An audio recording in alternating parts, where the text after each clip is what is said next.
You are now listening to Now and Zen. This is the podcast all about microtonal and Zen harmonic music. We discuss the composition, performance, theory, and our own experiences in microtonal music.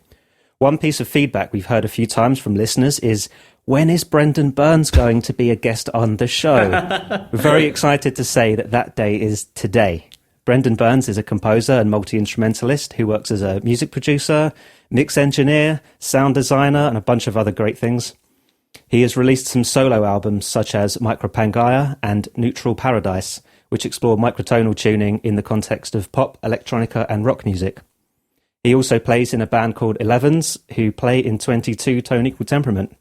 Welcome to the show, Brendan. It's great to finally get to talk with you. How are things going for you? Oh, they're going great. Thank you so much for having me. It's an honor to be on, and I'm a fan of the show, so super cool for me to be here. Oh, that's excited. Cool. Yeah. And also, how did you get started in... Oh, no, go for it. No, I just had a dog trying to join the podcast, but he can wait. That's cool. Yeah. That's good. The viewers love dogs, okay. I think. I don't know if they're cat people or not. Okay. Dogs and cat people are good. Sorry, what was your question? So, I was going to ask, how did you get started in this whole microtonal thing in the first place?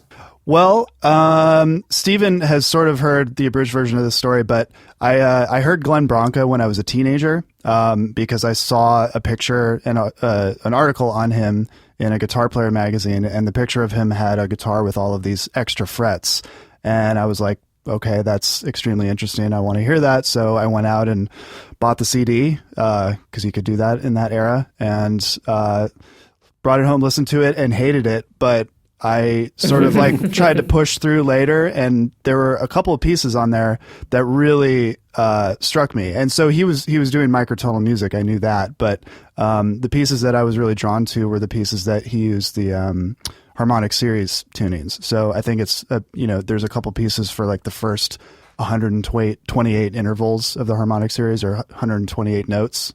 So I didn't really understand what that was, but I was always like, okay, microtonal music is really interesting. So I checked out some other pieces, but it was mostly, like quarter tone stuff, and nothing really, drew me in. Like I was listening to like Penderecki, Threnody to the Victims of Hiroshima. I checked out some Parch, which at the time didn't really resonate with me.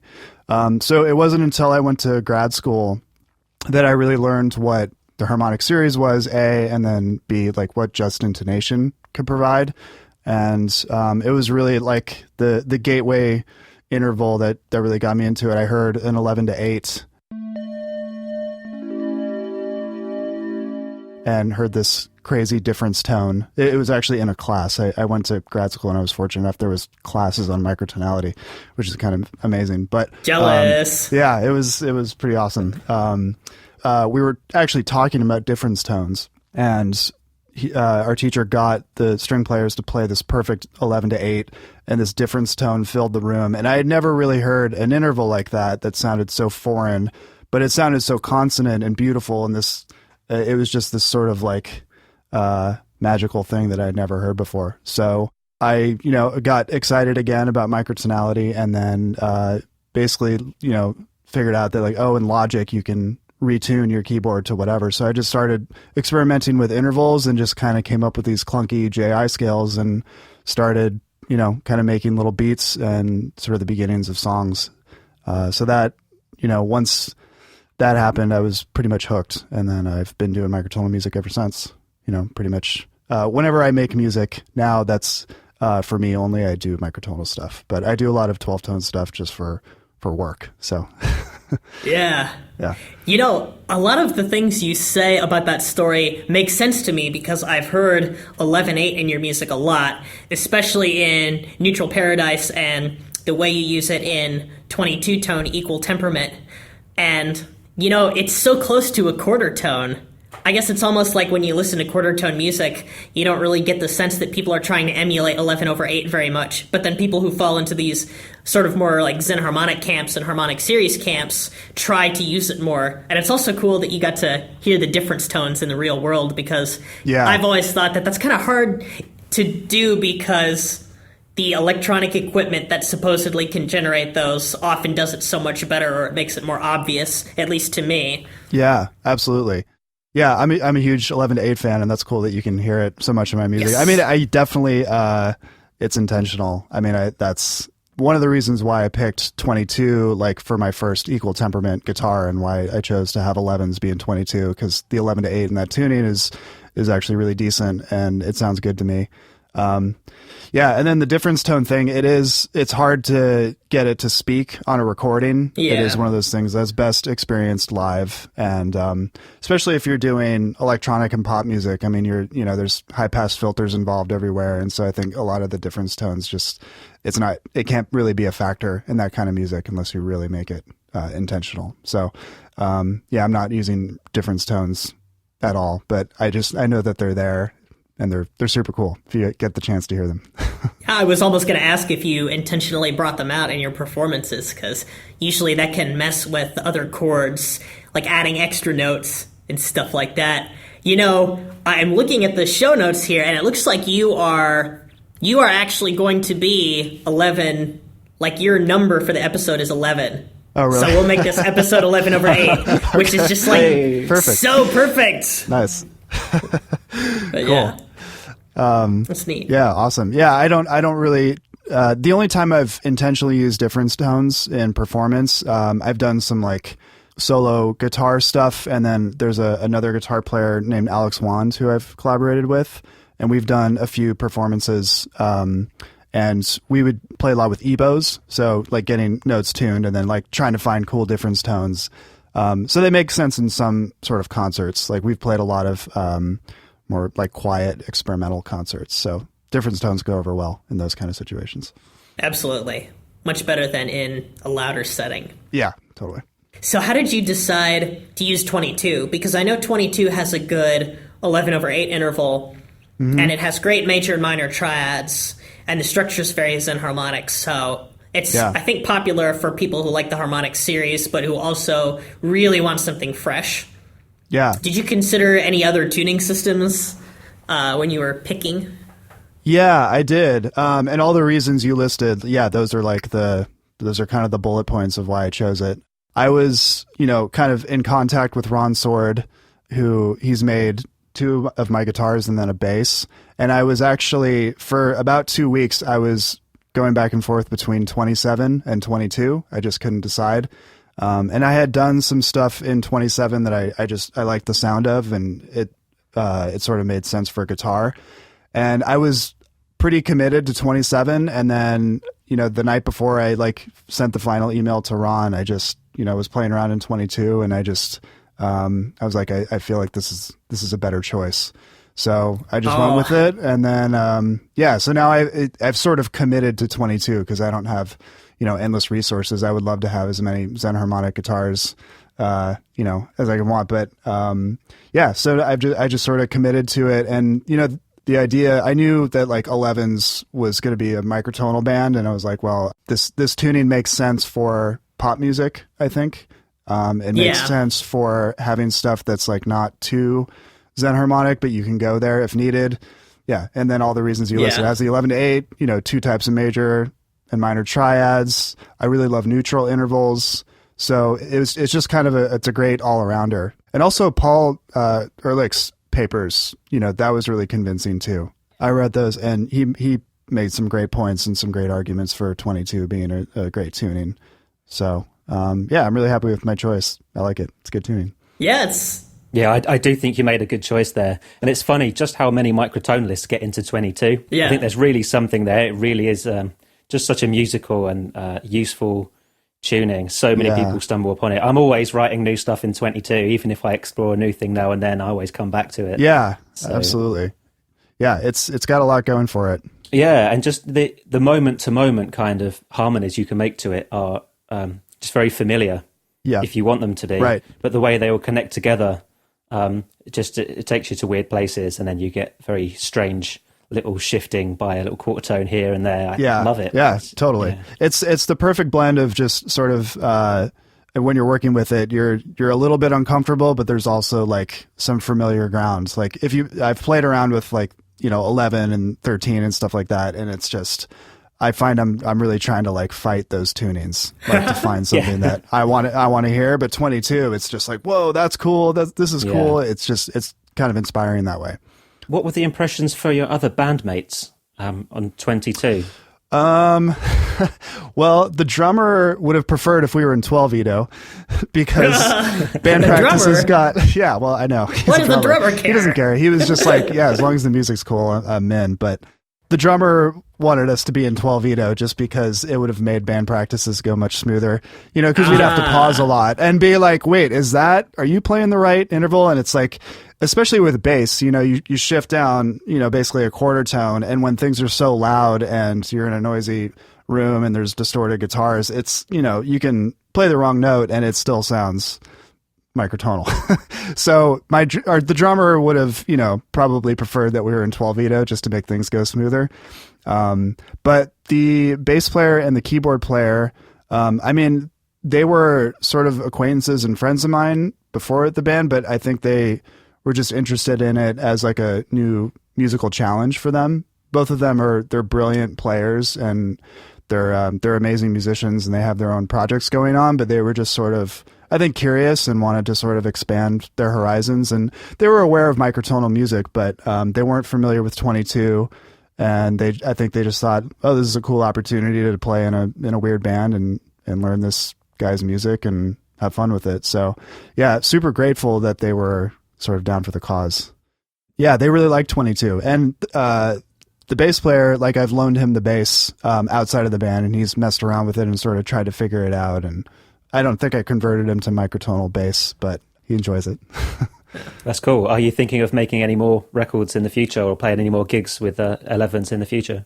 Well, unfortunately, the drummer moved out of Los Angeles. So, yeah. But, the drummer is like in a microtonal band, that's the easiest instrument to replace. So, the hard musicians to find.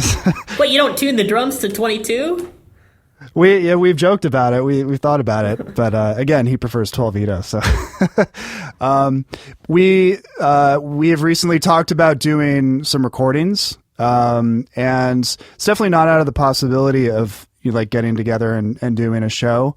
Like the Microtonal Adventures Festival. Like if something like that popped up again and it was doable for everybody, we could do a couple rehearsals and do it, but. Performance-wise, there are no plans. There are loose recording plans, and it's just one of those things that it takes a lot of energy to do that band, and I have other priorities in my life, and I think if I was 10 years younger, I might be going for it a little bit more, but I'm sort of content these days to just make recordings and perform, on just guitar by myself. I would love to do the band, but it's just, I don't know, being in a band in LA is, it's a little bit tough if you're not if you're not good at schmoozing and networking and like going to parties and shows and just being in the scene, which I'm not good at that stuff. So it was really hard for us to get shows, and it just kind of felt like an uphill battle to do band things. We could easily get together and rehearse and make the music, and that was super fun and great, and I'm glad we did it. But, there's extracurricular stuff that I'm just less interested in. So, yeah, that makes sense. It seems like when you play music by yourself, and this is felt by a lot of microtonal composers / performers, that it's very ideally suited to one person. So what were some of the challenges of working through microtonal music with multiple bandmates? Because I know that people have different approaches. Yeah. Like some people just say play this note here, play this tab here, or maybe the song is really easy, so it's one thing over and over, so that can help. But then I think in order to take the music to sort of a high level, you have to invoke notation and that kind of thing. So what exactly were you telling them to play, and how did you teach them the songs and stuff like that? Yeah, well, I agree with you. That is the biggest hurdle for performance is getting the notation dialed in for that particular situation, and then having the musicians really understand what's going on. If you want to make, really great music, that would be a good sort of step to have taken care of, if that makes sense. But for Ilevens, we spent a long time just doing one-on-one rehearsals where I pretty much had all the notes mapped out. And then it was just a matter of them learning the notes and relearning their instrument, basically. So I would have the demos, I made them in Logic. So we just had the piano roll up on the screen, and we would just like play the passage and then like check that note. Like, I'd play it and we'd like really match, like, okay, yeah, that's definitely the note. And so we just kind of sat with it a lot, and until they could just, not really think about it too much and just like, okay, this is my part. The keyboardist had the hardest job because, the keyboard, we were using a 12 Ito keyboard. So she was just totally in the dark as to like, there were no patterns for her. She just had to really like memorize, this is what happens memorize at this where part it of the was. song. Right. So it wasn't mapped to an octave of a 12 subset. It was all 22 chromatic notes just spread out. Yeah. And was that mapping linear? For example, like, because I know some people skip out the key E. Oh. And that gives you a really nice layout that would neatly repeat over 2 octaves on the piano. But did you do that, or did you just map linearly? That's a great idea. I wish I had done that. We just, because I write music all the time on the keyboard, and I'm just used to the octave being like an octave plus like a minor seventh in 22. Yeah. So Yeah. I think she just sort of got used to that too. And like, fifths are a minor ninth and thirds are a perfect fifth on the keyboard. So I kind of showed her that's how I approached it, and that seemed to make sense for her too. But yeah, that would have been great if I had like an octave repeating thing by skipping a note. I think if I did it again, I would probably do that, or if I had to get another keyboard player. That was difficult for her. But again, she just kind of liked the challenge, and she's an amazing keyboardist, so she could handle it. So it wasn't too hard to convince your other players to be part of the band because they were interested in sort of pushing themselves, see if they could do it. Yeah, they were. And I know Lauren, she had heard Micropangea and liked it. So and also at the time they were dating. So basically Rusty, the bass player, we got him like, okay, cool, Rusty's going to play. And he was like practicing along to our demos. And she's like, I could play these keyboard parts if they're looking for a keyboard player. And it was just like, oh, great, Perfect. So, yeah, it was great. Offering. So, yeah, it was a package deal. That's fantastic. Yeah. And they're no longer dating, but they're friends, and they had a band, and I'm actually producing her album. I've produced stuff for her before, and then I'm actually producing and recording Rusty's band. They're an amazing band called Wax People. So we still work together musically, and I'm in touch with them, and we'll do some more recordings. And I think this time around, I would really like to try just letting them come up with parts, rather than just me writing stuff and then getting players to play it. Like, I'd be really curious to just come up with, a skeleton of an idea, and then have them, have the bass player write the bass part and have the keyboard player actually write the keyboard part. I think that would be really cool. So I think the next round, that's the way we would go. You mean like the next theoretical microtonal band you would have? Well, yeah, if I do another band, it'll probably just still be Ilevens, I guess. Ilevens 2. Ilevens 2, yeah. But it'd be the same players. It might be a different drummer. You could call it 12s. Yeah, 12s. Yeah, so... Or 11 times 2 is 22. Is that where that comes from, or is it 11 over 8? No, it's there's 2 11s, which is 22. So that's where the name came from. Oh, yeah. And there's already a band with the letter E, so we just went with the letter I. Nice. And we also thought it was kind of cool. Actually, the drummer didn't like it, but I thought it was cool that when you capitalize I and then you have an L, it looks like an 11. So Oh, that is true. yeah, That's clever. that's fantastic. It was an accident, but I was like, oh, that's. So did you think of that? I did not think of that. No, I just wrote it down. I was like, oh, look, it's an 11. Perfect. But the idea was that, okay, we're playing in 22, 11s, plural. 11 and 11 is 22. That's where it came from.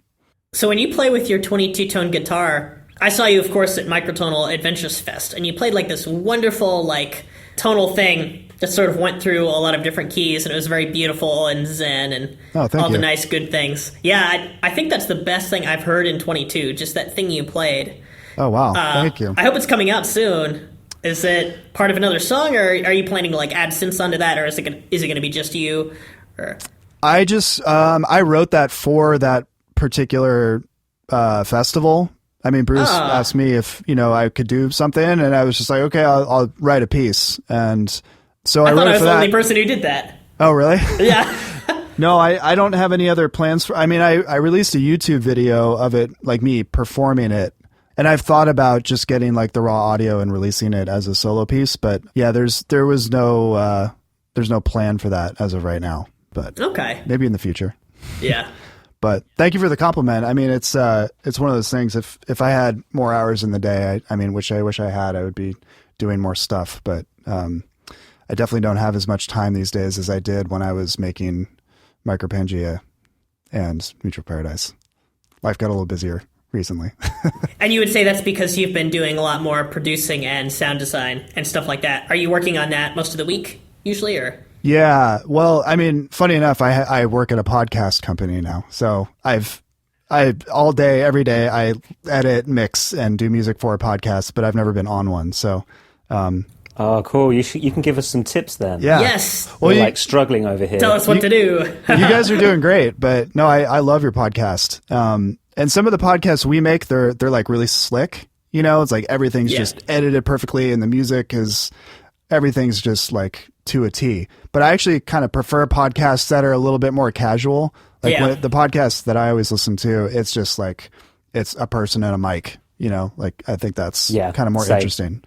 Yeah. So I love your podcast. I have I have only constructive feedback or positive feedback. Oh, thanks, man. Ooh. It seems like a lot of the microtonalists like it. I don't know about everyone else.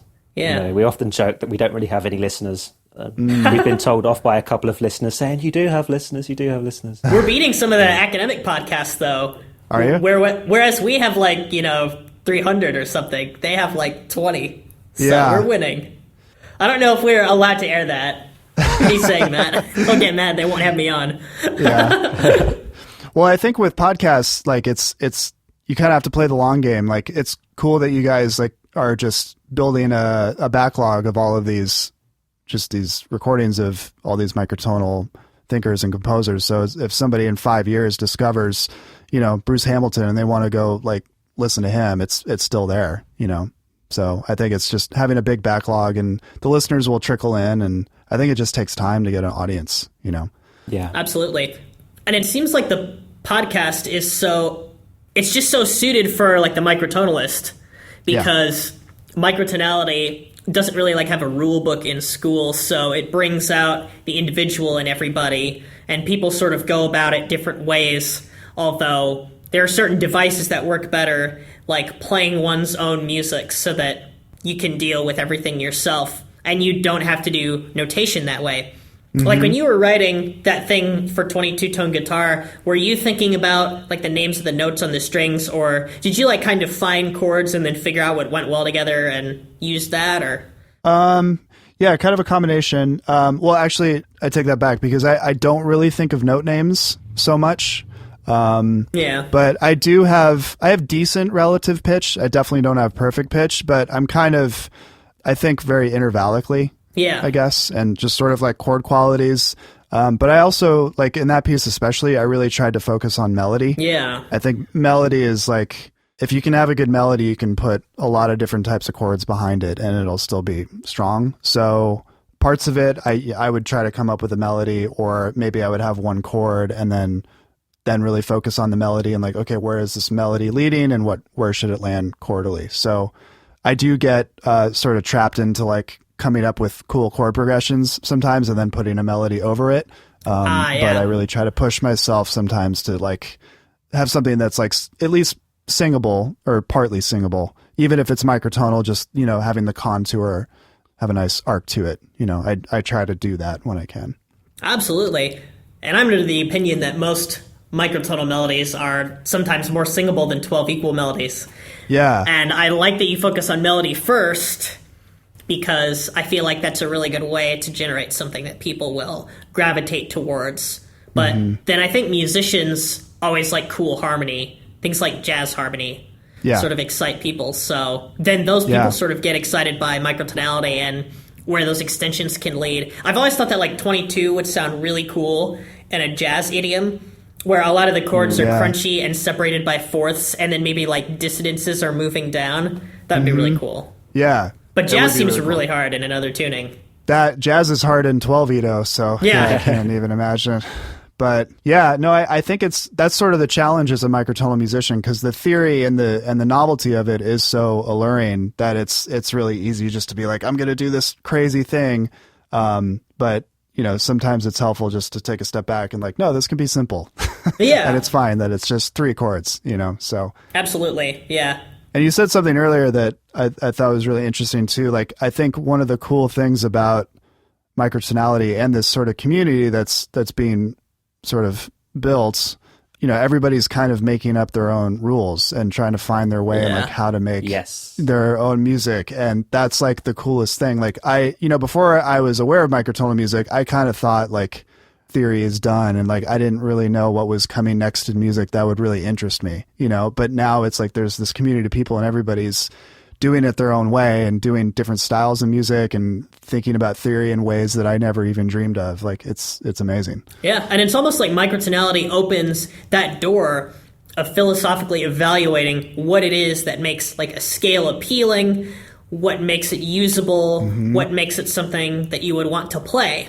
And when you've got 12-tone equal temperament all packaged and delivered to you, only the really inquisitive people think about it. So I like that microtonality kind of like pulls a sheet back and then forces people to think about some really difficult questions, which is, of course, another reason why it can be avoided. Yeah.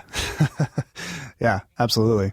One other thing you're known for is your excellent tutorial video on Zen harmonics. I think it's like 38 minutes. That's just about the greatest thing because, people are always recommending it. What advice would you give to people who are trying to make tutorial videos about microtonality? Because we have a lot of theory in the groups and a lot of mathematical sort of devices. And maybe there aren't proofs for all of them, and maybe all of them aren't exactly rigorously supported in academia yet. Yeah. But, there's a lot of truth in regular temperament theory, and it's mathematically consistent. So there aren't enough videos really and tutorials to explain it in a simple way. So I always want to try to do that in a way that I think people would understand with like animations or something like that. I'm almost thinking about paying an animator and, the animator and I could collaborate to make something really, really exciting that would be visually easy to decipher. Oh, yeah. And I think that's something that's great about your video. Oh, well, thank you. Yeah, you should definitely do the animation thing. Like, I would love to see your tutorial video. I think that would be really useful to a lot of people, me included. Yeah, I had the sort of advantage, like I taught music and music production for a couple years before I had made that video, so I was kind of just like in teacher mode. Yeah. So I think that was helpful. But I tried to make a video that like me in the past would have wanted to see. Like, you discover microtonal music. Maybe you're not a classical musician or a jazz musician. Maybe you don't have like the best grasp on 12-veto theory and like what would sort of show you the way, or at least inspire people to go further. I guess that was the goal with that tutorial. Not to really like explain everything, but at least get people to understand that there were new consonant intervals and consonant chords outside of the 12 notes that they're used to. I think that, to me, that's the most exciting thing about microtonal music is the consonant possibilities. I mean, the extra dissonance is great too, but yeah, that was sort of my main message. And then I just sort of tried to share the way I thought about it, hoping that it would be helpful to somebody. I think a lot of people have gotten a lot of information out of that video, and it was cool to see how you made kaleidoscopic, because that's, I think, one of my favorite. That's on Neutral Paradise, right? Yeah. That's my favorite. One of my favorites on Neutral Paradise, because the bass line is so interesting, and I remember my perfect pitch was just thrown by it. It ended up in some very nice places. Oh, cool. Thanks. What do you wish younger you had known about microtonality? Because I know you mentioned that in the video, like, this is what I would be telling a version of myself in the past. Yeah. Man, I wish I had discovered it way earlier, because Amen. I didn't know that that's what I was looking for. But when I found it, it was like, oh my God, this is like what I wanted. Because I was always interested, like, just like you guys are clearly, like, interested in new ways of using chords and scales and melodies and trying to find something new in music. But it's really hard when you have this, hundreds of years of tradition of people already like sort of treading that path. So like, where do you go at the end of the 20th century? microtonality makes a lot of sense, but I just, I was always interested in chords and jazz harmony and classical music and stuff, but at the same time, I'm like a pop and rock guy. So trying to fit new harmonic ideas into the styles of music that I really wanted to make, that was really hard. And I came up with other ways of trying to find my way in that. Like I would always, play in alternate guitar tunings, and I tried, I tried stuff that was, I thought was sort of thinking outside the box, but it never really did what I wanted it to do. So yeah, my mind would have been blown if somebody had just sat me down when I was 18 years old or 20 years old and like, hey, this is available to you. I mean, that would have, my life might be a little bit different if that had happened, but I'm glad I discovered it when I did. Yeah. And I guess in hindsight, I wish I had paid more attention or looked into what Glenn Branca was doing, because that really made an impact on me, his music. And I think I was thrown off by the fact that the harmonic series pieces were played on harpsichord instruments, these custom harpsichord instruments that he had made. So I was thinking, oh, maybe that's why I like those pieces. It's because it's actually not guitars. And maybe if I had followed like, oh, that was actually the sound of the harmonic series, maybe that would have gotten me into it earlier. But who knows? It is what it is. Well, I hope that one or two people that watch your video actually then really get into it themselves. And, me too. You didn't get into it as young as you wanted, but maybe someone else now will. Yeah. I'm always hoping that all the stuff that us guys are doing, it's going to affect the future, because I want someone to write like much, much better music than all of us can possibly Absolutely. make, because we're trying to figure things out, like in some cases from scratch. Right. I'm interested to what the future's going to hold. Like some young people that are mainly into electronic stuff, I'm just amazed that people that have been making electronic music for a year come up with stuff that sounds like way more polished than mine does. I know. And if they would only use some microtones as well, right, then it would be like so amazing. But, we're going to get there though. Totally. Yeah, it is amazing sometimes. Like, I don't really listen to this style of music, but like bass music, which is kind of, I guess, coming from dubstep. Like, there's some artists, like, their production chops are just mind-blowing. And it's like, I've looked up these people, like, what are you using? And they're just like, oh, I'm just like on my laptop on Ableton. It's like, okay, I need to step my game up. Like, that sounds amazing. Yeah. But yeah, I agree. It's always like, man, if they had a grasp on microtonal theory and were really into it, that could be, game-changing music. And I agree with you. I hope. Sorry, go ahead. Go ahead. No, go ahead. You can go. Oh, okay. I was going to say, you were just saying, right, if they would only use the microtones, I'll get the impression that a lot of these kids, they're just like making music intuitively. They don't even really grasp the 12-note system. Yeah. And if only it was easy for them to hit a button and just have everything in a different tuning. Which it kind of is on a lot of synthesizers, just that easy to hit a button. Exactly, right. Maybe not the ones they like. It needs to be right in there. It needs to be super obvious. And like blinking red, like when they click on the synth, they have to click past it to play in 12. Yeah, but no, you're right. Like the intuitive approach, like that can definitely lead to accidental microtonal music, which sounds great.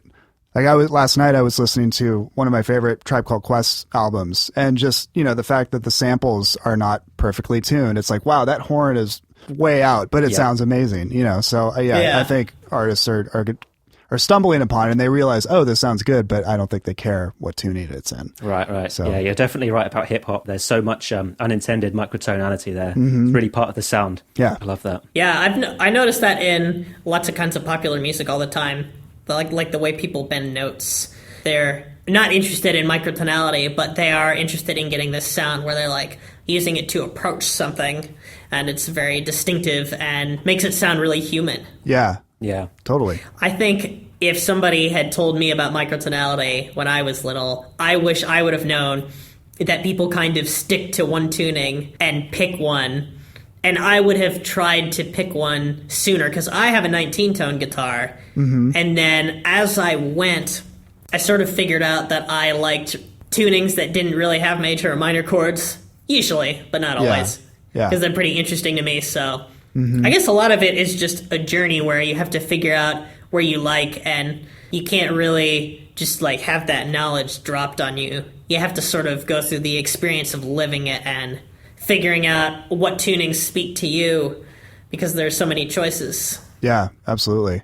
I mean, I've been wondering For you, Stephen, I mean, I know you have perfect pitch, and I know you've talked about this a little bit, but like, did you have to retrain your way of thinking about music in order to enjoy it, or was it instantly appealing that, oh, these are new notes? I mean, what is that like with perfect pitch? I think what it's like is super, super fresh, like scary fresh. Because like with perfect pitch and hearing music in 12-tone equal temperament, you're so used to that grid, and then once something leaps out of that grid, it's really exciting. It's almost frantic.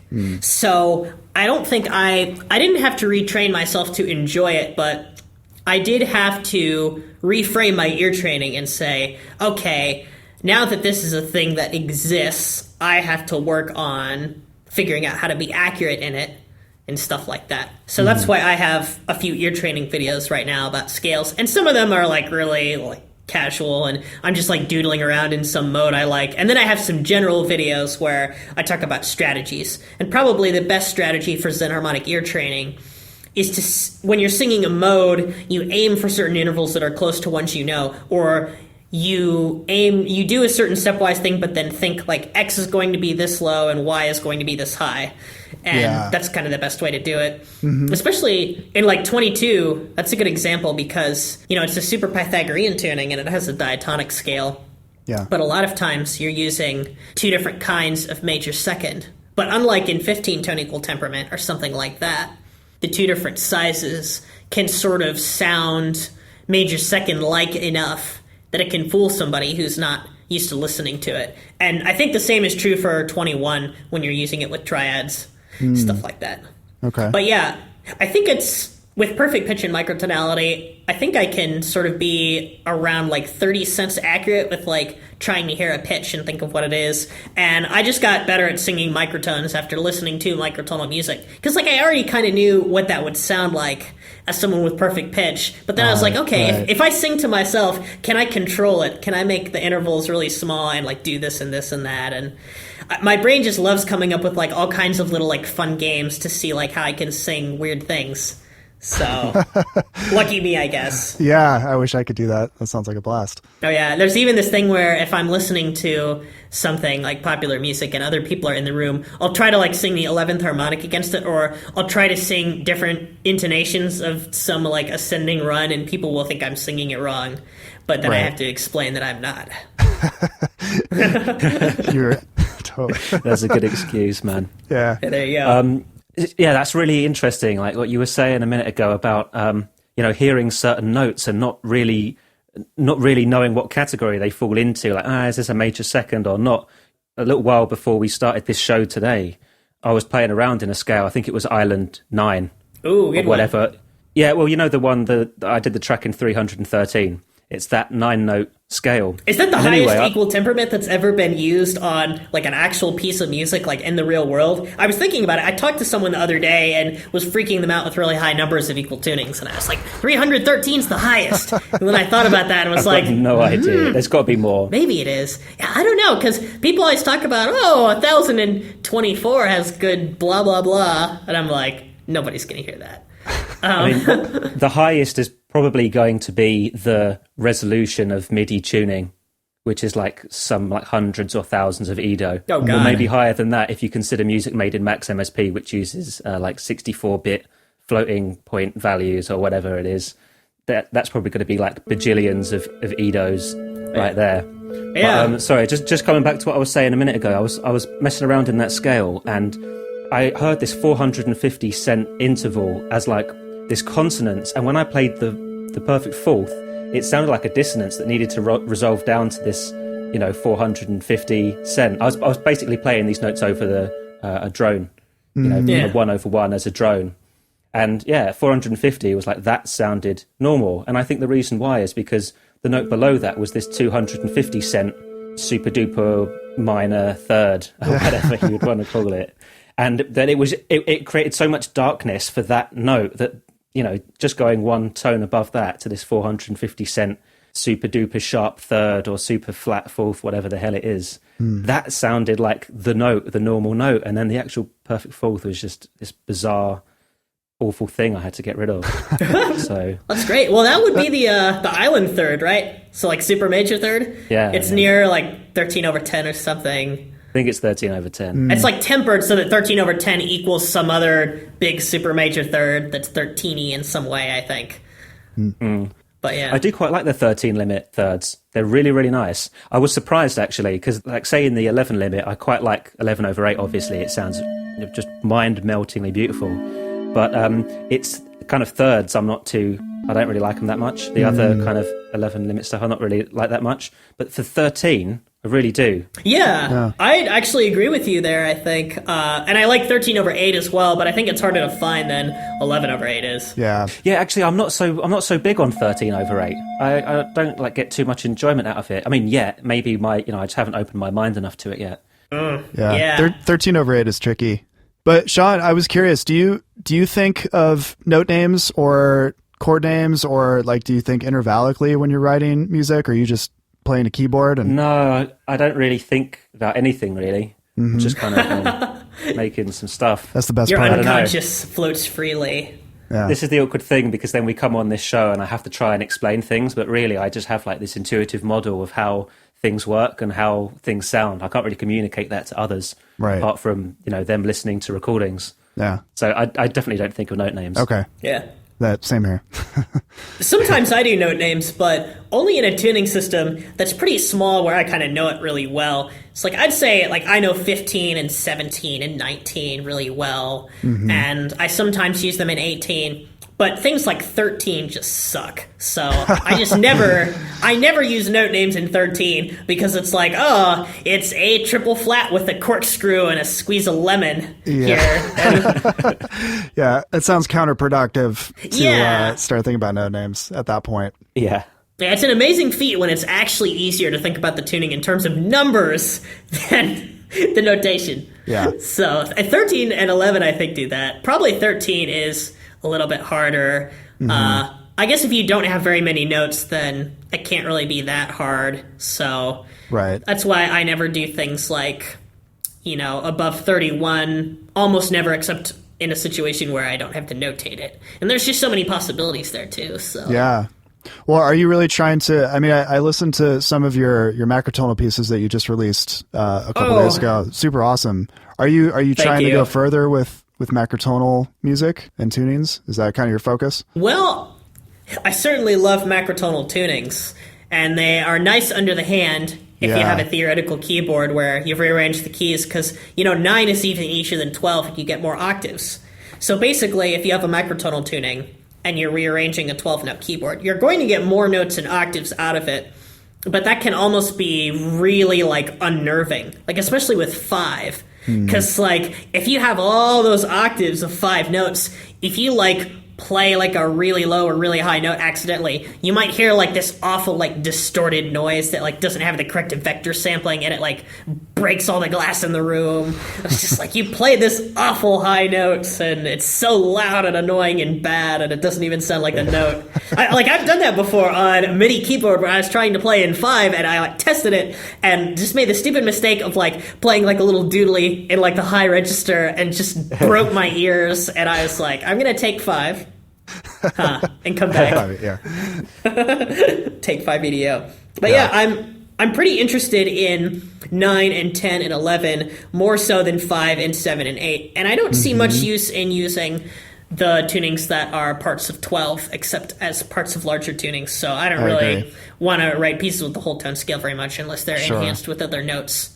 Yeah, 5 and 7 are theoretically pretty good for performance, so I'd love to map 5 onto the black keys of my Halberstadt and 7 on the white keys, and then play some live gigs with those and stuff like that. So that'd be really cool. I love both of those tunings. Yeah, absolutely. And I've also written more things in 9, 10, and 11, or at least in 10 I've written Fiat Circadia, which I performed at Microtonal Adventures Festival where we were at. Oh, yeah. Yeah, the complete version is better than what I performed, so that's good, I guess. Yeah. And then in 9, I've written some things that have been played by string players, and I have one ensemble piece in 9 that I almost got played a year ago, but my practicing was not good enough. I was trying to play on the pink keyboard with 9 notes, and the part I wrote was just too hard for me to look up and look around like a normal musician. I had to look down more than I would like, so maybe I'll get better at that someday, and then people can play it. Were you giving the string players like cent deviations and in traditional notation? Is that how you got them to play in 9? Yeah, cent deviations and traditional notation. So I just treat an augmented chord as the same, and then there are 2 other augmented chord cycles off of that are just 2 different chains. So I find that the concept's actually pretty simple, and I gave them a lot of hexatonic scales in the first part to kind of get them used to where things were, and I'm playing with them when they have difficult intonation. Now, the piece that I wrote there is actually really hard in terms of like the downbeat. Because, the players, when they arrive at certain dynamic moments, almost never come in on the downbeat. They're always like holding it over or coming in slightly after. So it's pretty hard, I think, but they were ready and I wasn't. I wish I could have been the one who was ready, but it was all my fault that piece didn't get played. So maybe next time. Yeah. I would love to hear a recording of that. Yeah. There's a demo on SoundCloud that has like a terrible string sound that Absinthe uses. And all the other instruments sound like a little bit decent, and the keyboard part actually sounds like what I would be playing, so that part sounds the same. But the music's all written out and ready to go. Maybe people at the Un12 camp would want to play it. Yeah. Don't know. Totally. We might have enough string players at this point. We should fly you out to Un12. Oh, the one this summer? Yeah, it's kind of a long way, but... Yeah, I've always wanted to go to this. Oh, yeah. The Gesundheit Institute is where it is this year, so it looks like a pretty wonky and fun place. You went last year? Is that right? Almost. I went in 2016, so I went when they were at Circle Pines, and Joe Manso was there. Oh, okay. I've met Joe. Yeah. He's a great guy, yeah. How often do you two talk?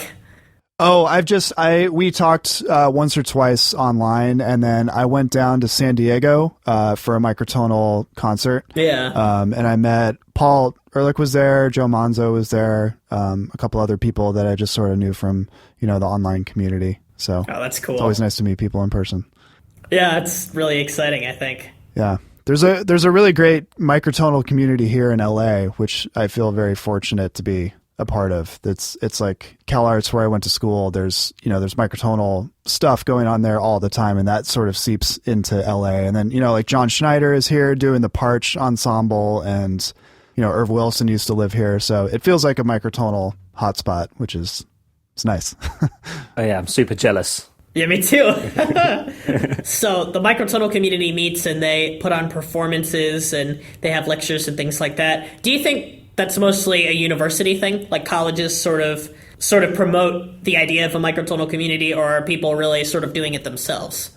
Maybe both? Yeah, I think it's a bit of both. I mean, I think it's up to people like us to get it out of the university. And I think we're all doing that in our own way. Pretty much everybody in the community is contributing to that in some fashion. I feel like the universities are maybe catching up. Like I know Berklee College of Music has some microtonal ear training classes now. CalArts has been doing it for a while, because James Tenney, was a professor there. But it seems out here, like, John Schneider does Microfest and he runs the Parch Ensemble. So, there's multiple times a year that the public is going to a microtonal concert that is outside of the context of, university. But it's definitely connected to that. And it's usually people who went through academia that get interested in this stuff to begin with. So it feels like it's usually tied to that. But yeah, it's a bit of both.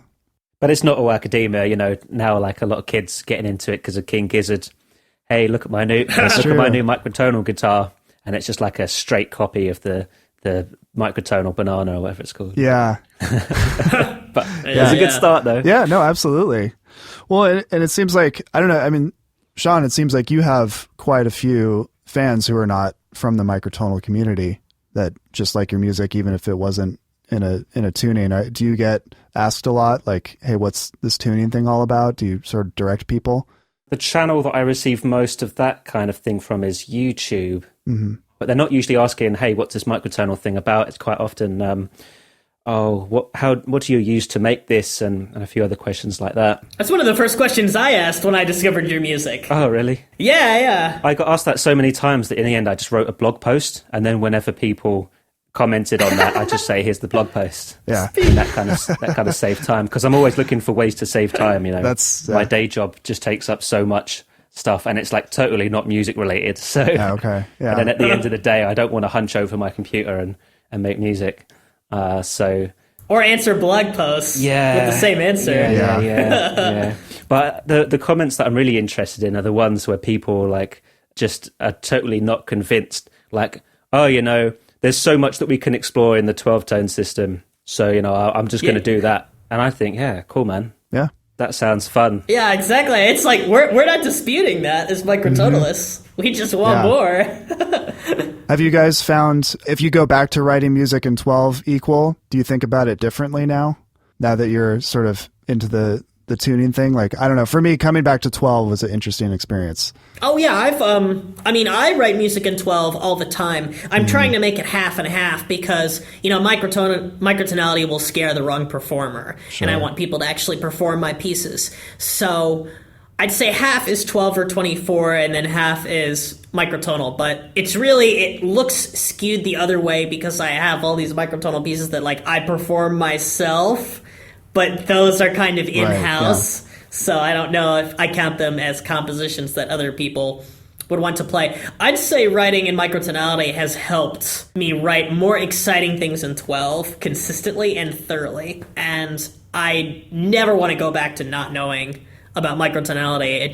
It's so wrong to not know about it, I think. Yeah, I agree with that completely. Yeah. Is that what it felt like for you?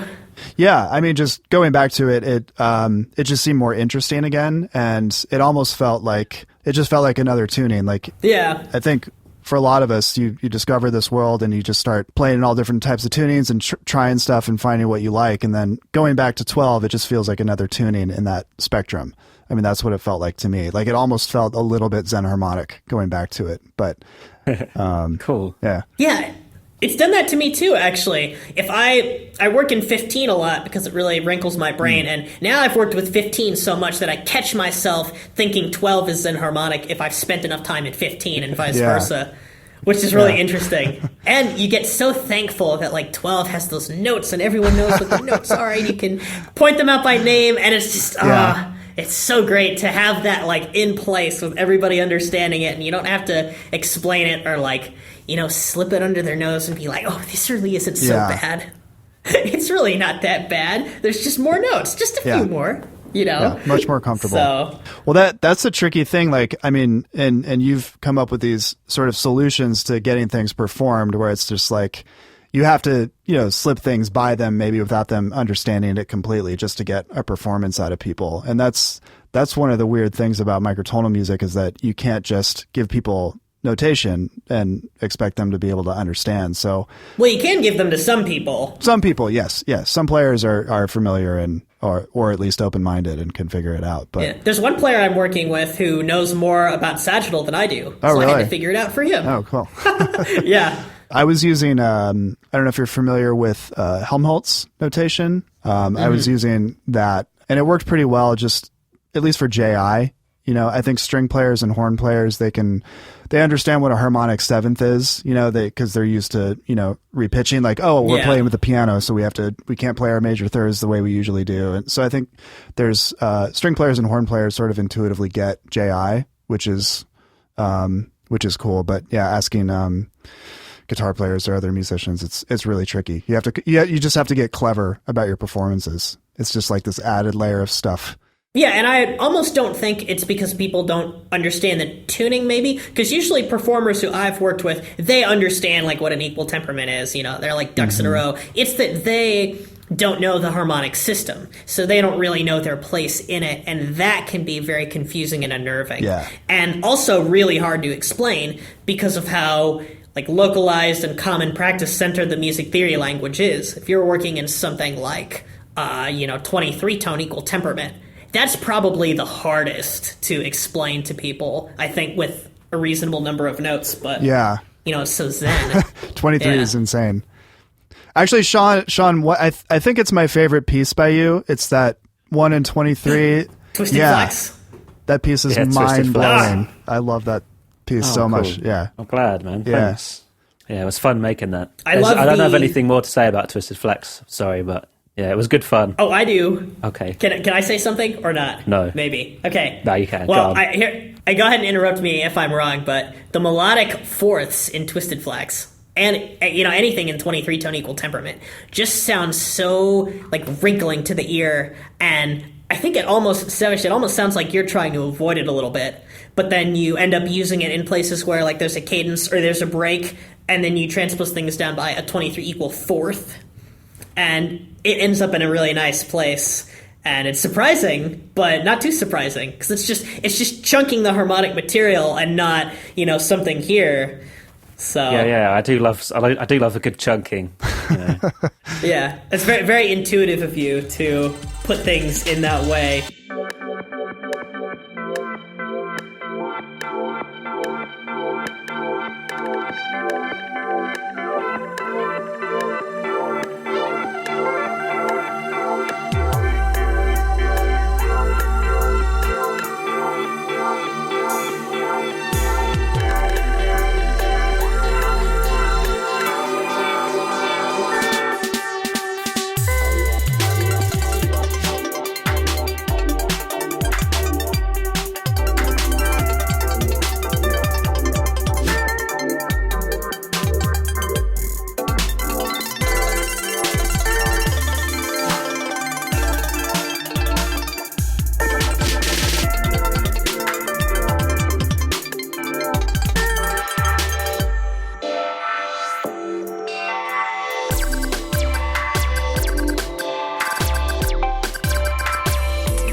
I find 23 is just so hard to sing. Every single note you would want to sing in 23 in any kind of sequence is completely wrong for what your ear thinks it should be. It's amazing. Right. That makes sense. Yeah, that's cool. Never tried. There is one thing kind of going on with that piece, whatever's playing the harmony. I think there's a kind of, I think it was like two sound fonts or something, I've got no idea, two playing at the same time, but one of them is separated by a fifth, but like a pure fifth, like 701 cent fifth. So that's kind of baked into the sound there. So you kind of got, it's almost like that one instrument. It is playing 23, but there's something floating above it, a fifth. But it kind of blends. Oh, that's cool. I'm going to go re-listen to that piece after this podcast. I haven't listened to it in a while. So, but you should put it in the podcast so people could hear it. I guess that's my one feedback note. Put in that song so people can know what we're talking about if they haven't heard it already. We could talk about more songs. Well, actually, Brendan, I was hoping we could talk about more of your songs now that we're kind of definitely on the topic, because, man, Light Tunnels off of Neutral Paradise, it's just so gorgeous. Like, thank you. That is 7-tone equal temperament, right? Light Tunnels is 22, I think. Oh, that's why it doesn't sound like 7. 22, yeah. I see it on the liner notes here. I thought it was 7, and I was like, there's no way. I think the song right after it, maybe you're thinking of it, there's one in 14, which I think on the album comes before or after that. Maybe you're confusing the two. I'm not sure. Before that is Electric 7. Obviously, he's in 7 Edo. Oh, Electric 7 with a retuned trumpet. Yeah. Mm-hmm. That's cool. It's a really good album, man. I really like that one. I think my favourite track from that album was Paradise. That's a good one. Really, really, really like Paradise. Oh, cool. Thank you. I remember emailing you, like, saying, what do the lyrics mean? I still don't know what they mean. Still don't know what they mean, but it's good. They mean something to me. I don't know what it means to anyone else.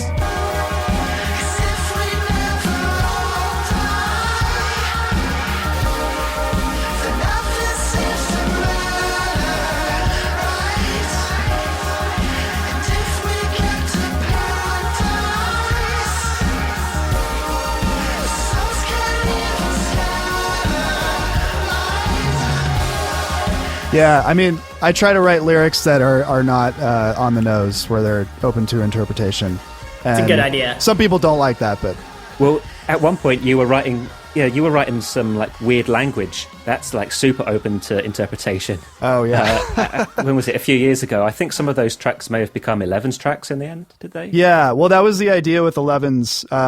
Initially, there's this book. I don't know if you guys have heard of it. It's called Codex Seraphinianus, and it's this. You know what it is, Stephen? Have you seen that book? Oh, okay. I wonder if I... My nodding is me eager to listen. Well, not knowing about it. It's this book. I mean, I could go grab it if you want. But basically, this guy in the 70s made an encyclopedia of this imaginary world. And there's all these really sort of surrealist, bizarre drawings of just kind of like what are sort of everyday objects in this world. But he also has this font and this language that he invented. Ooh. And he says that his cat dictated the whole book to him. So, I mean, he's clearly like working on another level. But I really dug the book. It's just really beautiful to look at. And it was kind of right around the time that I was getting into 22 and started getting prepared to like, okay, I'm going to do a band and a tuning. And I'm not the best singer. So I was like, maybe I should kind of approach it as more of like a spoken vocal kind of thing. And I had this book and I was like, oh, maybe I could do like a made up language. And then I could save myself the pain and agony of trying to come up with lyrics. Cause that's sort of my least favorite part of music making. Yeah. Amen. But I think you made it more difficult for yourself though, didn't you? Because as I remember, you wrote those songs in some crazy language. And then when I finally heard the finished ones, you had actually written lyrics that had the same kind of, I don't know. Yeah. Well, our first show, we played all those songs and I was doing the made up language. And then I guess as I was writing more and more material and like, okay, we're going to play more shows and write more stuff, it started to feel gimmicky and I just started to feel uncomfortable doing it. So I just decided I'm going to put English lyrics to the songs. It was kind of as simple as that. Although there was a conversation I had with the drummer, Mike. I think we were taking things seriously and it was like, well, if we actually want people to listen to this and not be like totally thrown off, maybe we should have some lyrics that, people could know at least what the words are, because they're already dealing with like a tuning system. So I guess it just sort of made sense in that way, but I was also just not comfortable doing it anymore. So that's why I switched back. Yeah, fair play. I mean, they were really good songs either way. Oh, thank you. Herman Miller also does that thing with, languages he's made up. He has like Tiralat. I don't understand it at all, but he has what? He has some like the language he made up is like Tiralat. Oh, okay. And the E has an umlaut on it. I'm probably saying it completely wrong, so let's hope he complains in the comments. But and then he has like his robot synthesizers sing it. Like he has it's cool. In my like there was one Christmas, I think it was like 2015, where I like gathered up all the Zen harmonic Christmas songs I could find, and that was one of them was Herman Miller's like We Wish You Merry Christmas, We Three Kings of Orient Are, sung in Tiralat and some tuning. I think actually it was 12 EDO. which is funny, and maybe it ended up on the list somehow, but yeah, that was sort of how I found that. But that's awesome. It's really cool that you changed the lyrics after you decided that singing it in another language wasn't a good idea. That's like a good sense of adaptability there. Do you think it made your shows better when you changed it back to English? Well, I felt better at the shows, just performing. Ilevens, our first show was our biggest show. And then every show after, it was just kind of all downhill from there. Like the following shows, except for one, there weren't that many people there. So in some ways it didn't matter. But, and also like when you see a live band, like sometimes, you can't even hear what they're saying anyway. So I don't know if it made shows better or worse, but I felt better at least. And I guess that counts for something. Yeah. I don't know, that band was difficult for me because I had never sang and played guitar before. As a frontman. I mean, I had done it a little bit. I've been in bands like forever, but I kind of would do background vocals, but never anything as difficult as like playing a microtonal guitar and then singing all the parts. So yeah, it was just it was tricky. Yeah. But singing the English lyrics just made me feel more comfortable. So. Well, it's interesting with Ilevens because you had a band to make the sounds for you, and then you had the demos. So what kinds of tactics did you use on Micropangea and Neutral Paradise to make all of the sounds? Because I know you used a combination of like synths and funny guitars, 22 equal, some guest stars. like an Electric 7. Was that kind of what were you thinking as you were going into that, and what inspired you to work in tunings where you didn't have a guitar prepared? Well, I guess as just a general thing, I try to get the song out of the computer at some point in the chain. Having live musicians, I always like adding that human element, performance. So where I could, I incorporated, live instruments. So I have the 22 guitars, so obviously I'd put those on Neutral Paradise. I have like a free note JI guitar, the ones that John Catler makes. So I used that on a couple of tunes. And like on Micropangea, there's that song at the end where it's actually like a guitar sextet playing in 17, but they're all just regular 12-Edo guitars. So I kind of came up with this weird system to get... Is that Ebola Ocean and 17 Limit JI? No, it's called Fever Swimmer. It's like the live track. That's actually a live performance other than the electronic backing track, but that was playing in the studio.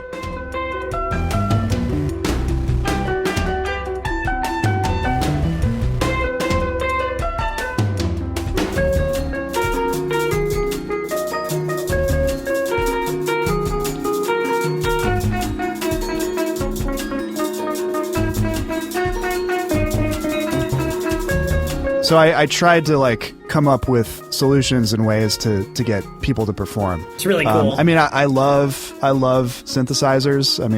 I almost like them more than guitar in a way, but I am a guitar player by I know, heresy. But, I just try to get things more human sounding.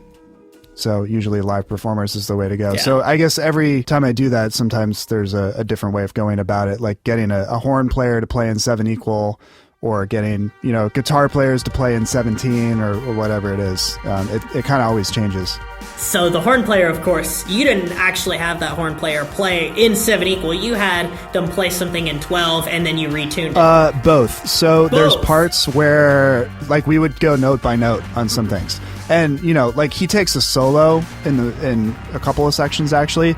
That was just play what you feel, and then I retuned it later with software. Smart. But there's a lot of parts where it's just longer tones, and we sat there and I had MIDI, guide notes for him, and he would take a minute okay, I can get that note this way, and we just kind of went note by note, and it took a long time, but I love the sound of trumpet, and trumpet sort of made sense for that song, and yeah, he was just down to help me, get it to sound right. And his intonation was really good, and I didn't have to retune him, but I did have to retune the solo. Just the solo? Just the solo, yeah.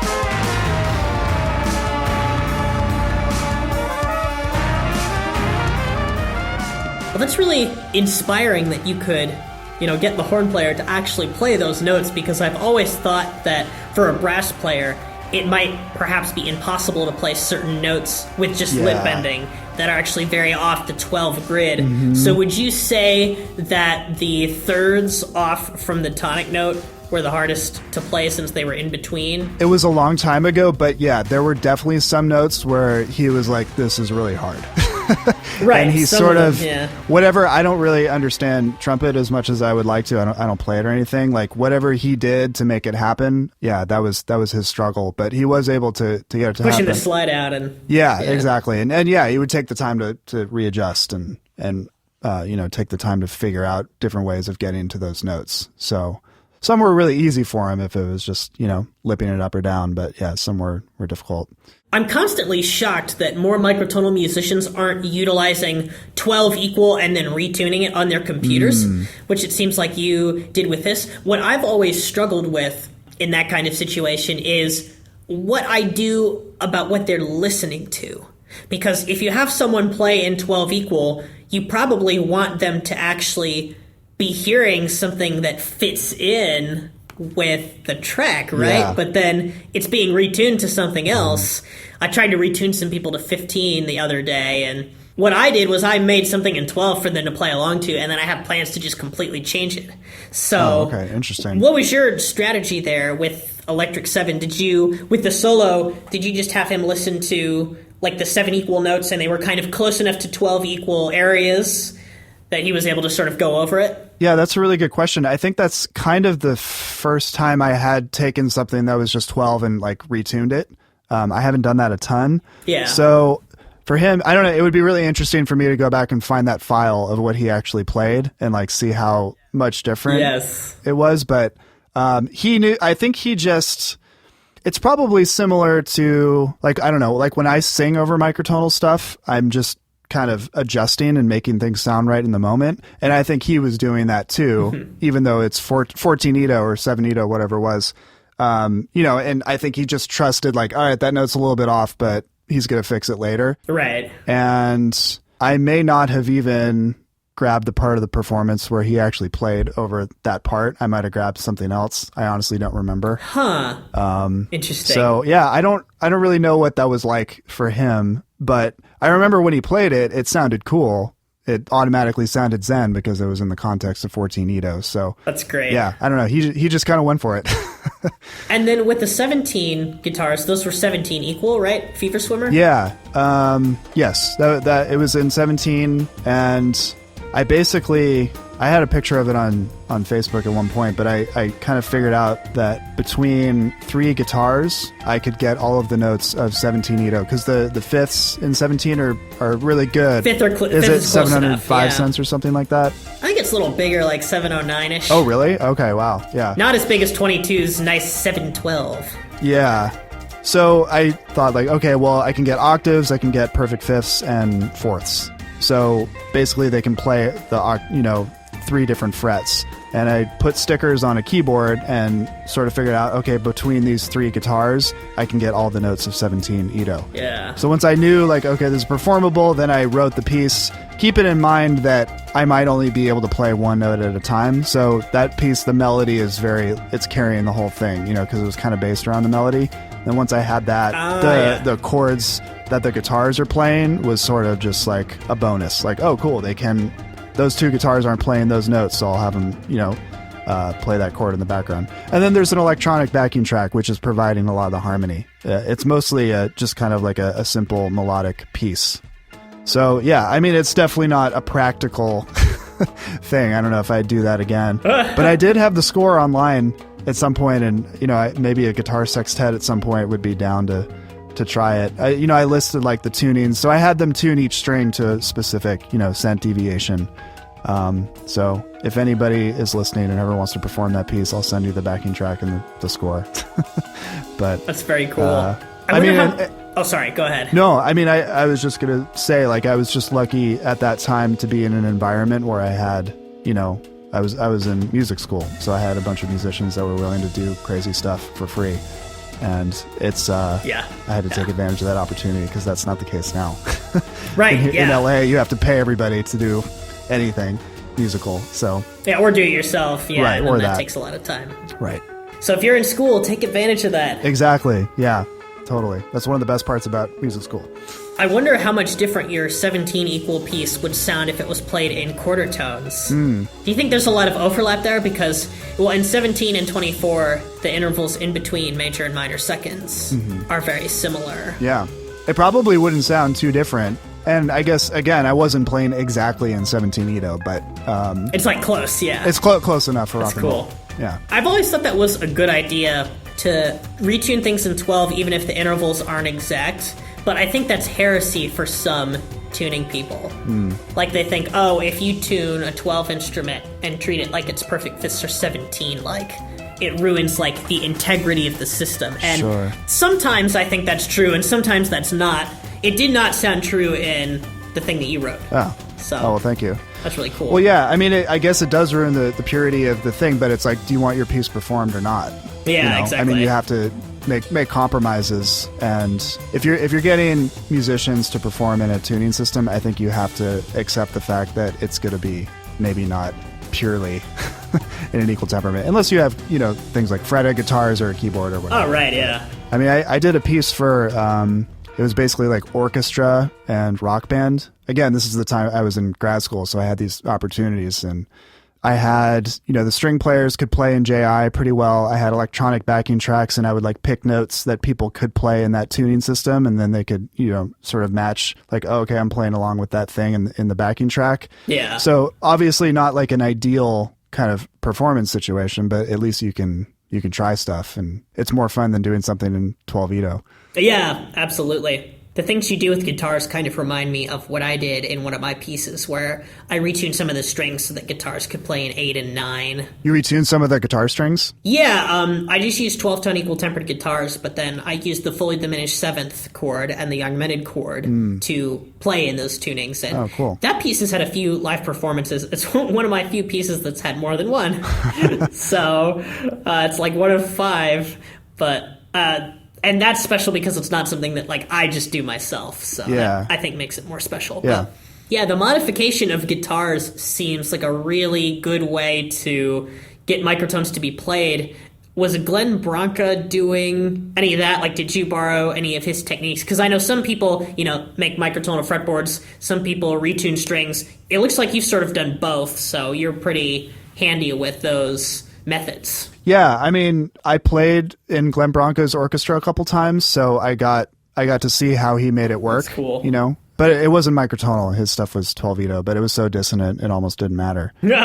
Before that, I was always playing in alternate tunings. Like I'm a big Sonic Youth fan, and they're all about alternate guitar tunings, so I kind of was always doing stuff sort of in that spirit. Oh, cool. So yeah, I mean, guitar it's like the perfect microtonal instrument. And you brought up King Gizzard. Like there's kids now that are picking up like, oh, this band sounds kind of different. Like, why is that? And it's just so great that they're going to figure it out and then call Ron Sword to get a guitar made. And I don't know, that's exciting. It'll be cool to see like in 5 years how many people sort of come out of the woodwork, at least in the guitar world. Yeah, I mean, I don't know if Ron has listened to this, but like huge shout out to that guy. I think it's pretty amazing that he's built a business around making microtonal guitars for the whole world. It's so cool. It's kind of extraordinary. Yeah, it really is. It's amazing. And he's an insane guitar player too. Yeah.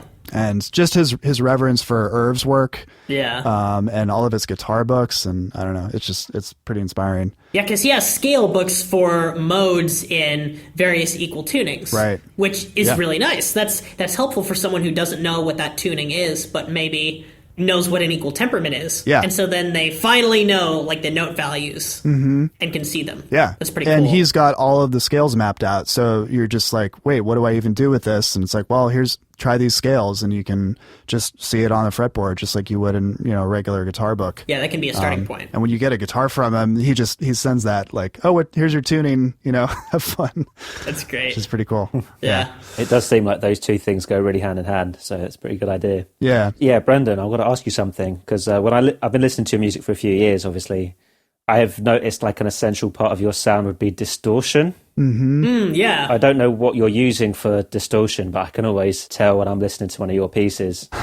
Do you find there are any particular tunings that are like easier to use distortion on, or somewhere you really can't use a lot of distortion? Yeah, absolutely. I use distortion on everything, so you're right. Yeah, I know. Probably too much. Yeah. I need to back off on that, but no, that's cool, man. That's your sound. Do what you want. It's just part of it. And actually, like the next thing I'm doing, there's definitely less distortion involved, I think. And I have like slightly better recording setup now. But anyway, I think JI scales work great with distortion because you don't get the noise and the extra just sort of chaos like with the equal temperament. JI intervals and distortion is a great thing. So I think a lot of my JI material is probably more distorted than the equal temperament stuff. Okay, that makes sense. Although 22 and distortion gets along really well. Yeah. But I mean, because it's, so many of those intervals are near JI. And I think, like I have the free note JI guitar and distortion, that's tried and true. So JI intervals with a bunch of, distortion and just sort of that wall of sound kind of thing is just, it's a sound I like, and it really works. But as soon as you start doing, intervals that are farther away from, the kind of the simpler JI intervals, it turns into noise really quick. Yeah. And I guess, and that could be cool too. Sometimes that sounds really yucky. I think. I agree. And it's something to be careful of too, because you can get used to it, and it's like, oh, everything's distorted, and you just sort of get in that mindset, and then sometimes you take a step back and listen to it. It's like, okay, I need to dial this back a little bit.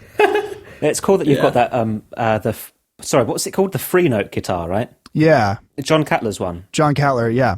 Mm-hmm. I saw a YouTube video of his a few years ago, and what he's playing on it, and with the distortion on, it sounds like power chord, but it's got the third in it as well. Yeah. And you can do that Yeah. because it's in just intonation. So you kind of expanding the language of, say, rock music just by making the intonation a little bit better. Right. A really cool effect. Yeah, absolutely. Yeah, he was doing kind of like, I'm sure it was the same video, but he was like doing bluesy stuff and a lot of harmonic sevenths, and it has this fusing quality that, sounds really cool in that style of music, and other styles, of course, too. But it really works for blues and jazz. Absolutely. And distorted guitars and rock and roll, of course. Interestingly, some 11 limit intervals I find to be good with distortion are like 11/6 and 11/7. Yeah. And I find that they're little pockets of JI, kind of like 11/8, but maybe not 11/9 so much, unless it's sort of a complex part of a larger chord. Mm-hmm. So yeah, I think a lot of your recordings kind of mix a sensation of like distortion and inharmonicity in a sound. I'm thinking of like Seolis from Micropangea, where you have like these little lines that are up there, and the sounds are very like grainy and rusty.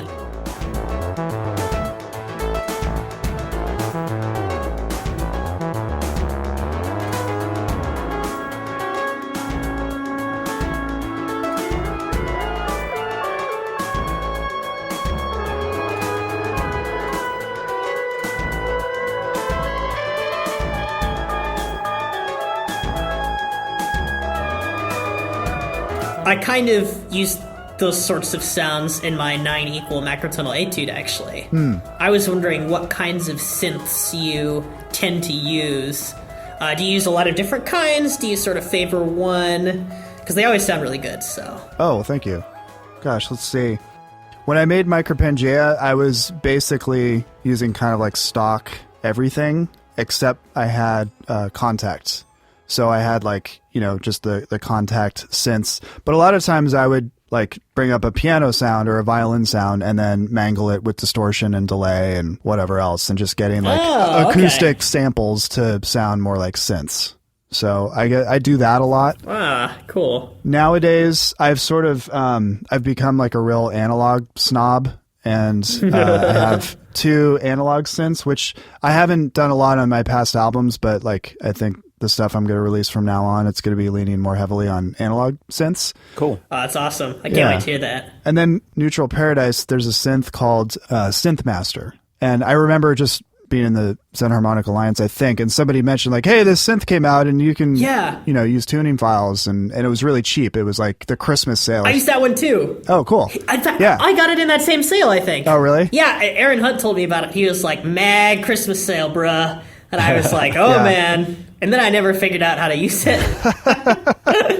Aaron Hunt was almost my roommate, which is really weird. Yeah. What? Yeah. Get out. He was like, hey, I'm like thinking about moving to California. And like, I think he was just kind of in the middle of a life change. And he was like, I had just put on Facebook, like, hey, we have this room in our apartment and we had a garage. And he was like, yeah, I want to make, all my tuning boxes and stuff. And would I be able to use the garage? And like, I might move out there. I was like, well, I think he ended up moving to Europe, but yeah. Funny aside. Yeah, was this in 2015? Yeah, that sounds about right. That's when I met him. He kind of really? important to my starting journey, right? Oh, cool. Yeah, because he taught at Ball State for a little while. Oh, that's right. And he decided to move to Germany. Right. And when he moved, I was the closest microtonalist to him. So he gave me some of his like old, like rare microtonal journals, like some issues of Interval and stuff like that. So awesome. They're so vintage and crisp and nice and cool. Yeah. It's just great. Well, it's amazing what he's doing with the tuning box, and I used the custom scale editor for everything too. I used to use Little Miss Scale Oven, but CSE is great. So you use the tuning box in like Ilevens on the keyboard, to retune the MIDI. And how does that work exactly? Because I have a keyboard and I'd be interested in doing something like that. Right now, it's like I just always put everything into the computer, but there's a certain allure in having the keyboard's native sounds themselves retuned somehow so that you don't have to use a computer. So that's kind of what the box does, right? Yeah, it's pretty ingenious. Basically, it sends a pitch bend message. I think it's like 2 milliseconds before the MIDI note message. So it's just like basically this giant pitch wheel that can precisely just pitch up whatever note you're playing before the MIDI note reaches the computer. That's my sort of basic understanding of it. So as long as you have a multi-timbral synth, you can do it. So basically, like the way it works, it has to cycle through voices. And obviously Aaron would be able to explain this a bit better, but it does have to be multi-timbral. And for me, like I get confused with that kind of stuff sometimes. So it took me a while to like really feel like I had figured it out and to have it be stable and to like bring the rig to a live gig and be able to set it up in 30 seconds. But once you get it set up, it works really well. That's awesome. So yeah, if you have an analog synth or are thinking about getting into that, it's a great tool to have. Yeah, that sounds important. You know, this multi-timbral thing it's been quite a limitation for quite a while. That, you know, for certain synths, if you want to retune them, you have to do it that way with some weird box or weird piece of software that can do pitch bends.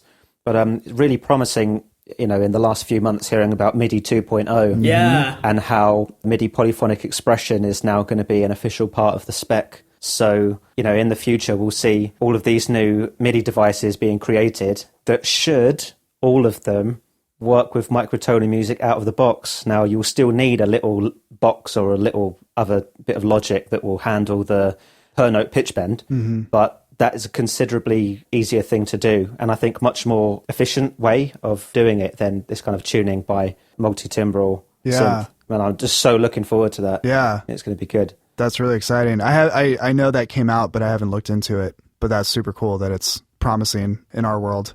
Yeah.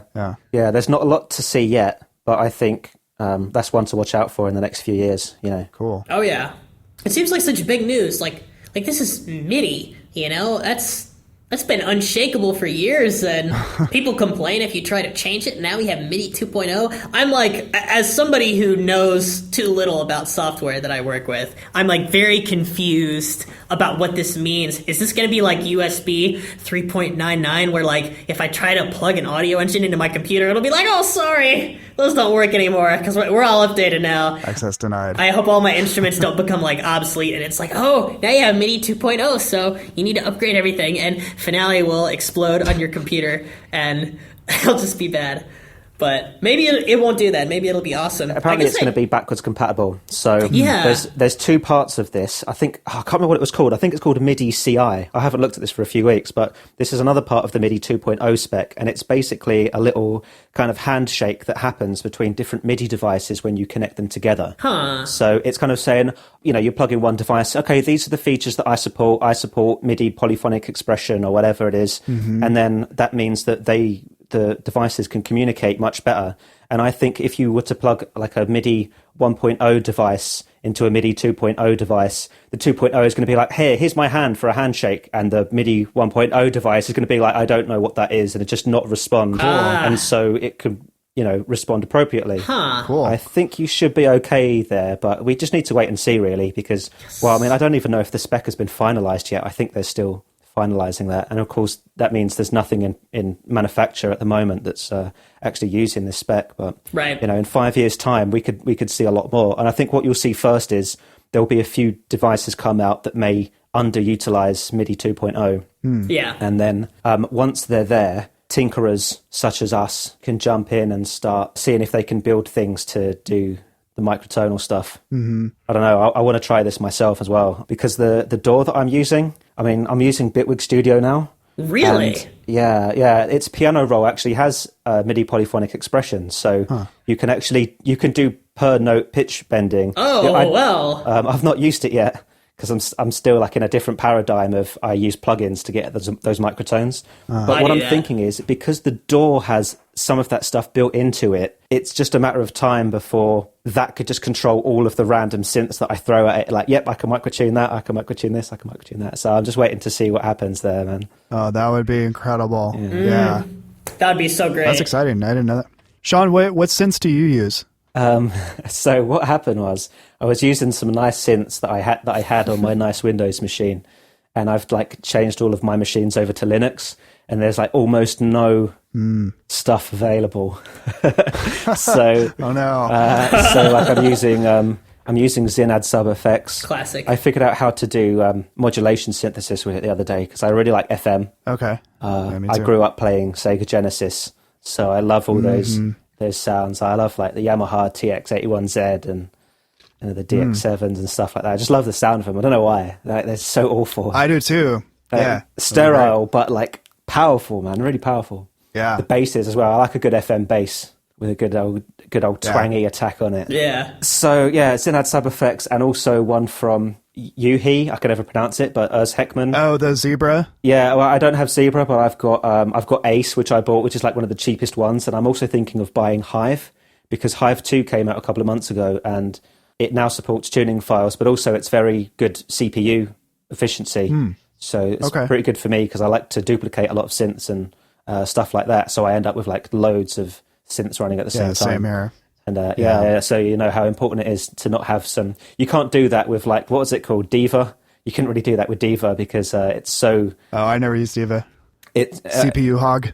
CPU hog, man. Yeah, but we'll see. So I'm not using a lot at the moment. What I'm really missing is a sampler, because I used to use Tau Sampler, which has got a really nice crunchy sound to it. Okay. And that's on Windows and Mac. They don't have a Linux version. So now I'm using, what's it called? Sample V1 or something like that, which a few months ago decided it's going to support Scala files. Oh. Which it can do, but it's finicky with the mapping. I don't think it supports the mappings, and it's difficult to get it in tune with other instruments. So that's a bit of a pain. But I can do that. So when you say more synths are hopping on the microtonal train? I don't really know.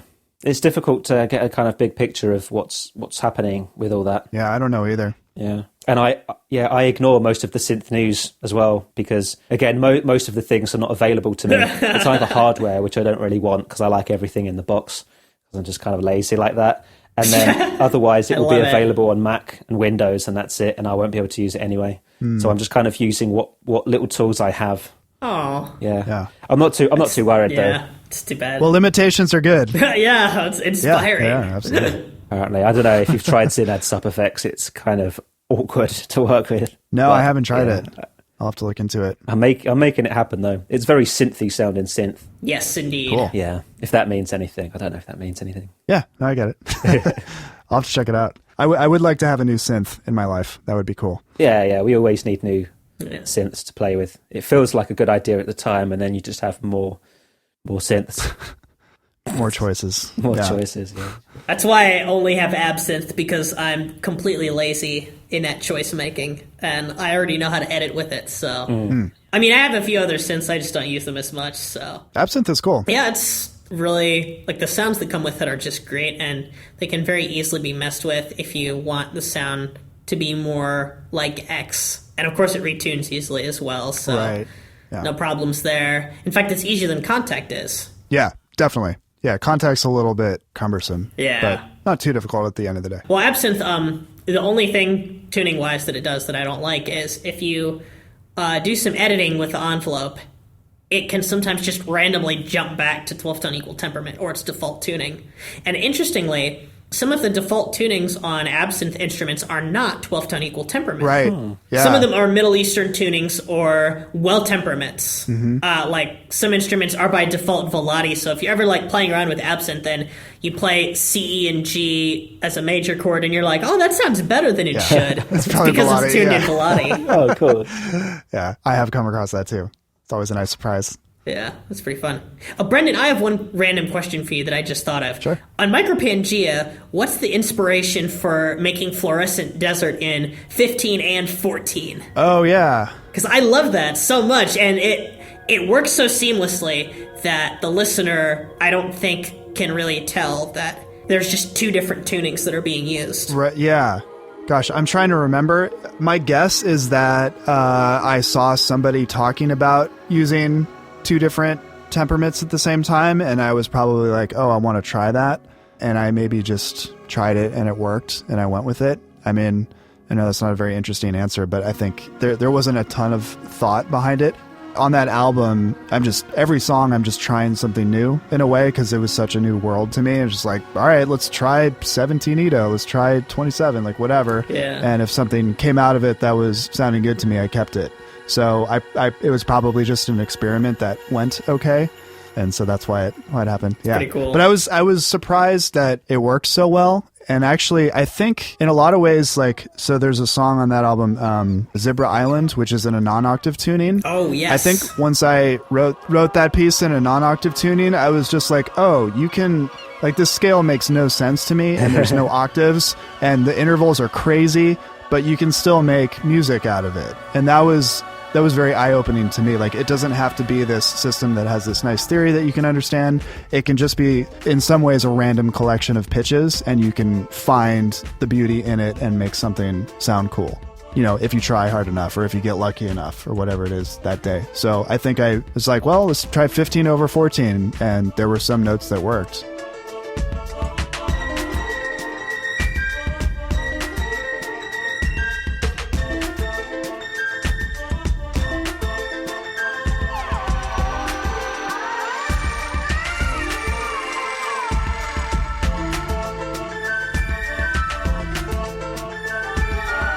That's really cool. That sort of raises the question about whether the tuning comes first in your writing, something which I asked Easley Blackwood about, actually. Oh, yeah, I saw you just met him. Yeah, you're the episode after him. Oh, cool. Awesome.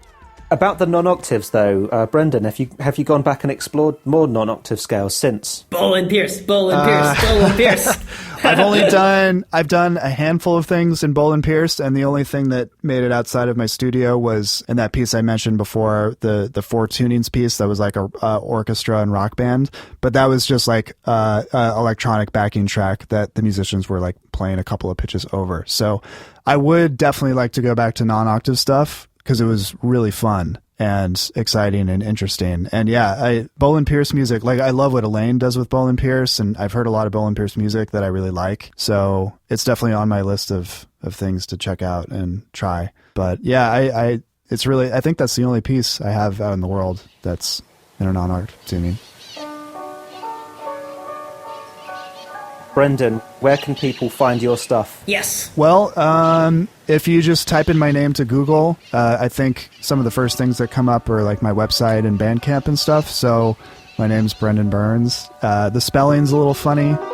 So my last name is Byrnes, kind of like David Byrne from the Talking Heads, but with an S. So I have stuff on my website. I don't really use SoundCloud that much, so Bandcamp has everything. Yeah, you can find me there. Cool. And if you listen to podcasts, I secretly have music on a lot of podcasts now. No microtonal stuff. Oh, cool. That's awesome. And then what kinds of projects are you working on that you want people to know about? Well, as it sounds like you'll play sort of a rough mix from, I'm working on an EP that might turn into an album if I get the time. So that will be coming out hopefully within the next 6 months. That's my goal. And that is sort of what I'm working on right now. I just released an album, Room Tapes, so that just came out, so people can check that out if they're looking for something new that I've done. Yes. But hopefully within the next 6 months, I'll have some new stuff out there. Awesome. Well, thanks so much for being on. We really appreciate it. If you want to help out Now and Zen, you can leave our podcast a review on iTunes. We release new episodes every month on the 12th because we hate 12. Get yourself subscribed so you won't miss any episodes. Now and Zen is available on iTunes, Spotify, Stitcher, YouTube, or you can find our RSS feed at nowandzen.libsyn.com. Thanks once again for joining us, and thank you to everybody listening. We're here to spread the love of microtones, and you're part of the team. So join us next time. We'll see you, Zen. Thanks so much, guys. Thanks, That was man. really fun.